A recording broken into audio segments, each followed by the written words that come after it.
The family of the late Shannon teenager Aoife Johnston is expressing disappointment and anger as it says the Department of Health's plans to memorialise their daughter Aoife and their sister Aoife have been botched. The Department of Health had first committed to doing so following the publication of Chief Justice Frank Clark's report in September 2024, which found the circumstances of Aoife's death were almost certainly avoidable. Aoife passed away at University Hospital Limerick in December 2022 after waiting over 12 hours for treatment of suspected sepsis on chairs in the emergency department. In the Dáil this week, Shannon Sinn Féin TD Donna McGettigan questioned Micheál Martin on the memorial process.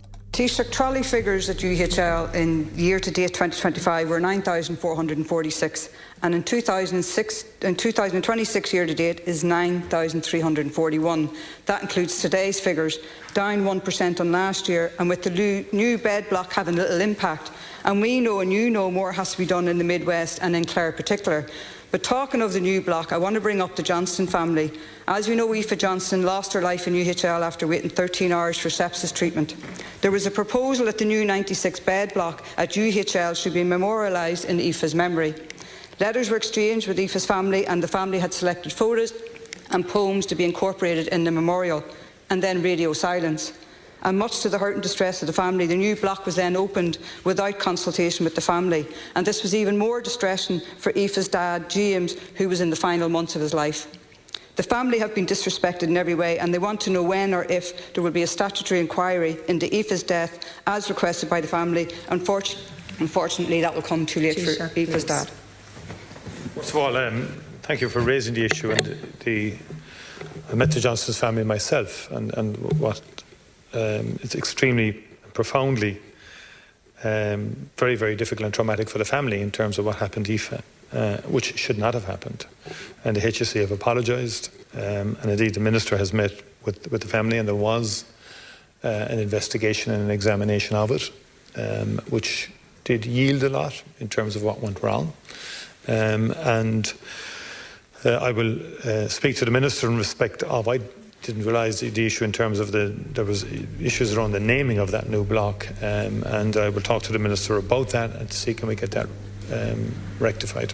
And that was Shannon Sinn Féin TD Donna McGettigan questioning Taoiseach Micheál Martin on the memorial process for Aoife and what has been described as botched plans by the Department of Health to memorialise Aoife at the new 96-bed block at Daragh Dolan. And as Donna McGettigan sadly mentioned in that piece, it does come at a particularly sad time for the Johnston family after Aoife's father James passed away following a battle with cancer early last month. I'm now joined on the line by Solicitor for the Johnston family, Damien Tansey. Damien, you're very welcome to the programme first of all, but could you tell us about the communication? Good morning, Daragh. Could you tell us about the communication between yourself and the Department of Health on this matter, I suppose, just to give the background for listeners who might not be aware? Well, there has been an exchange of correspondence between my office and the Minister. Perhaps about 4 letters were sent by my office in relation to it and responses from the Minister. I didn't get a response to the last letter I sent, I think, last week. But it was the Minister herself that introduced the idea of memorialising Aoife. And she suggested that perhaps the new block that was opened on the campus in Limerick University Hospital might be named after her. And the Johnston family were invited to provide photographs and perhaps a poem that was telling and appropriate in terms of depicting Aoife. And then there was radio silence, as the deputy suggested. The block was opened. There wasn't a single word about it being named after Aoife. And it prompted Aoife's family to instruct me to send another letter expressing their utter disappointment and concern about the insensitive and disrespectful approach adopted towards them on that issue. And that is still the position. James, Aoife's father, was diagnosed with cancer after Aoife's death. And it was his abiding project for the remainder of his life. Firstly, to ensure that there was an inquiry of a kind that was appropriate, that would produce answers in relation to what happened to Aoife. Excuse me. And he was also concerned that the position in relation to the memorialising of Aoife would be concluded and put in place prior to his death, but none of that happened.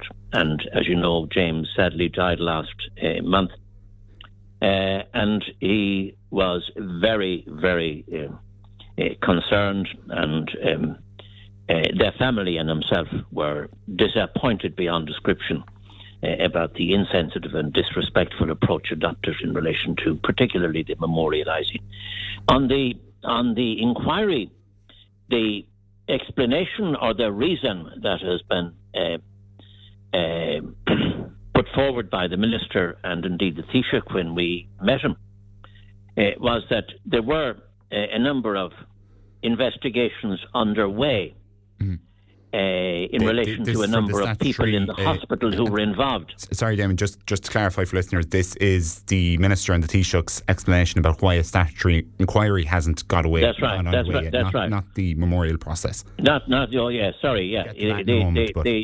reasons they offered in relation to the inability of the government to provide a statutory inquiry was that there were inquiries already underway involving the people who were at the coalface the night that Aoife died.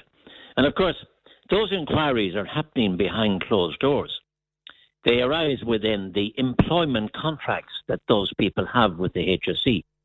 The Johnston family and the public at large will never know what happens in relation to those inquiries.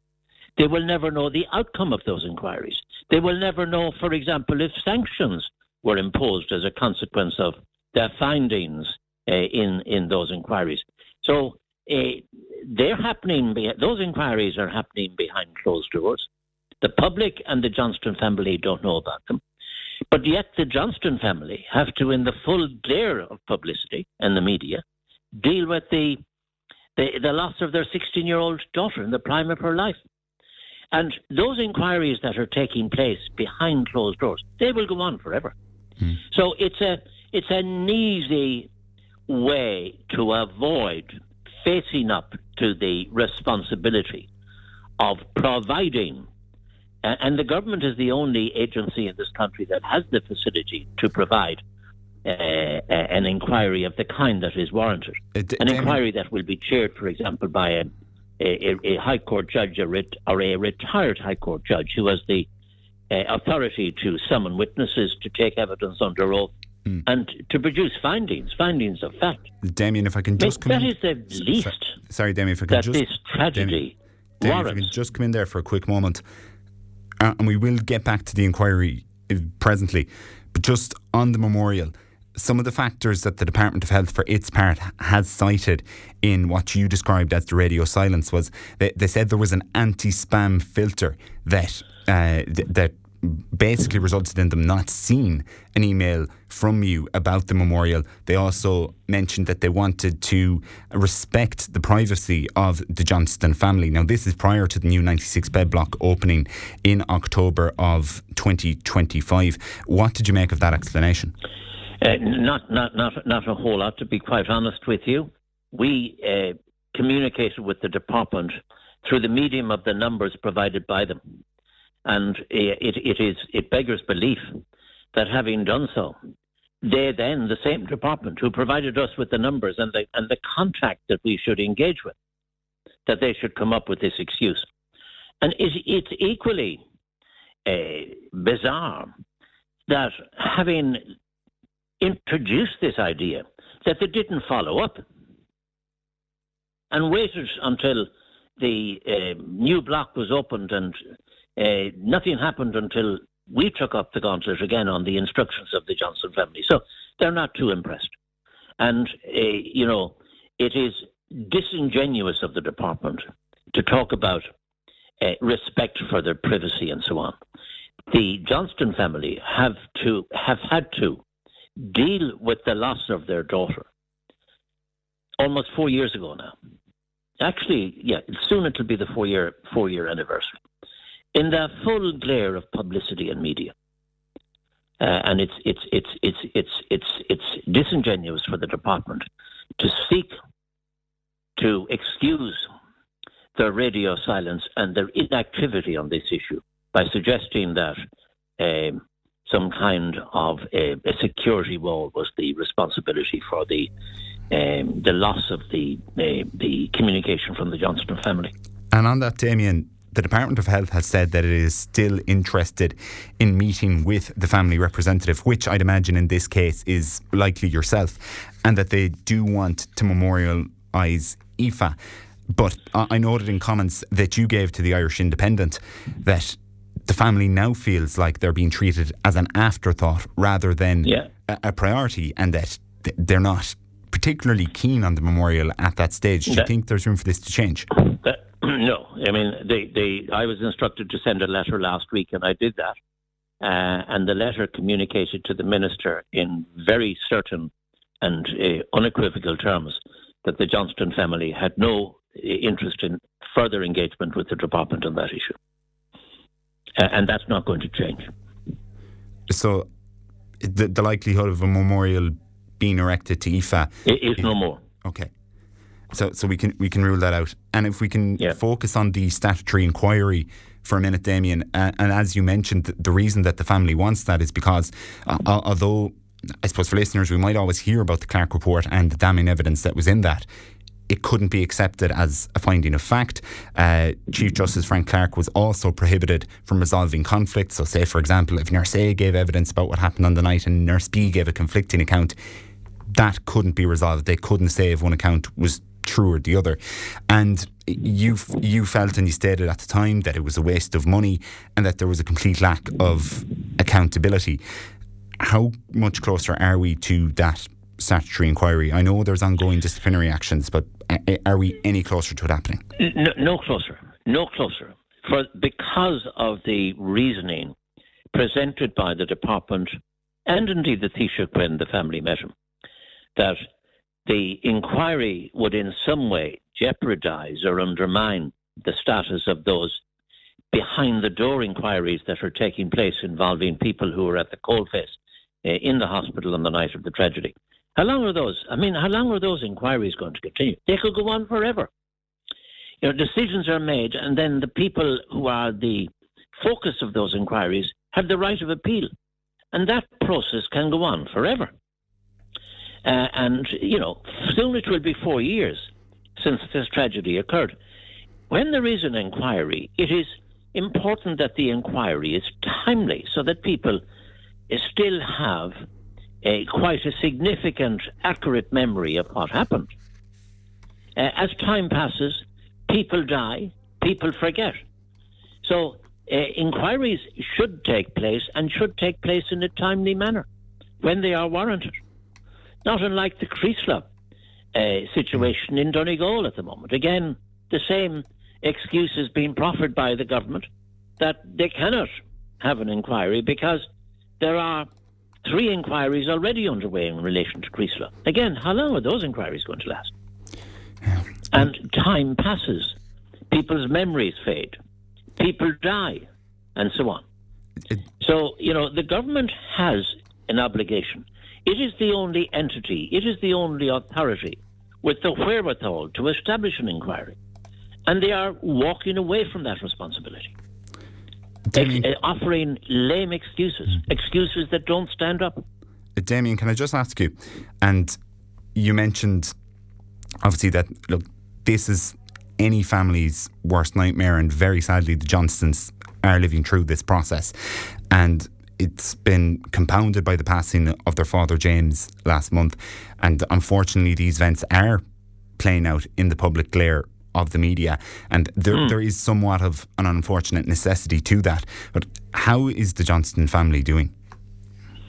Not very well, and you can imagine for the last number of years James has been battling with cancer, so On the one hand, they were dealing with that, and on the other hand, James, with every ounce of energy at his disposal, was leading the charge on behalf of the family as the leader of the family to try and do justice for his daughter and to get the inquiry that he wanted, that the family wanted, and that the people of Ireland deserve, and the people of the Midwest deserve, in order to allay their fears in relation to the services that are available at Limerick University Hospital.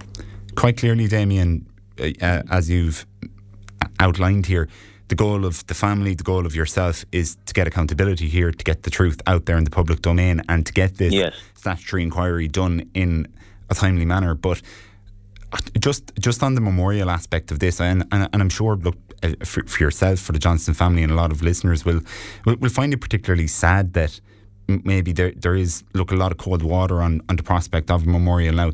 If it was something that was to be community-led, is that something that you think now would interest the family? Oh, it's clearly, yes. I mean, they wouldn't. They certainly have no interest in continuing discussions with the department or the government on the issue, given the insensitive and disrespectful approach adopted by the government towards them on that issue. Obviously, if the community were to take up the gauntlet in relation to memorialising Aoife, that's a totally different matter. And they certainly would engage in that process. Damien Tansey, solicitor for the Johnston family, speaking there about the Department of Health's botched plans as they've been described to memorialise Aoife at the new 96-bed block on the Daragh Dolan campus at University Hospital Limerick. Damien, thank you indeed for joining us today on Morning Focus. Thank you very much, Daragh. Bye.